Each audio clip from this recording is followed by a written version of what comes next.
দুর্গাপুর আদালত চত্বরে বোমাতঙ্ক। এদিন সকালে প্রথমে আসানসোল আদালতে বোমাতঙ্ক ছড়ায়। আদালত ফাঁকা করে দেওয়া হয়। পুলিশ ও বোম স্কোয়াড তল্লাশি শুরু করে। কিছুক্ষণ পরে দুর্গাপুর আদালতেও বোমাতঙ্ক ছড়িয়ে পড়ে।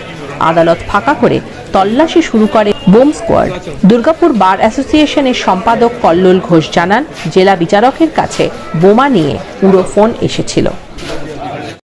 জেলা বিচারক খবর দিয়েছেন যে ইমিডিয়েটলি কোর্ট বিল্ডিংয়ে রিমুভ করে দিতে সবাইকে, কারণ একটা বোমা আতঙ্ক ছড়িয়ে পড়েছে। কোনো একটা ফোন এসেছিল ওরকম, যেখানে আদালতে বোমা রাখা আছে বলে হুমকি দেওয়া হয়েছে। দুর্গাপুর মহকুমা আদালতে, জেলা আদালত এবং দুর্গাপুর মহকুমা আদালত। সুতরাং এই অবস্থায় বোম স্কোয়াড আসছেন, তারা একটা স্যানিটাইজার করার পর আবার কোর্ট চালু। আপাতত কোর্ট বন্ধ। আপাতত কোর্ট বন্ধ না, কোর্টে কাজ বন্ধ রাখা আছে, কর্ম কিছুক্ষণের জন্য বন্ধ রাখা আছে।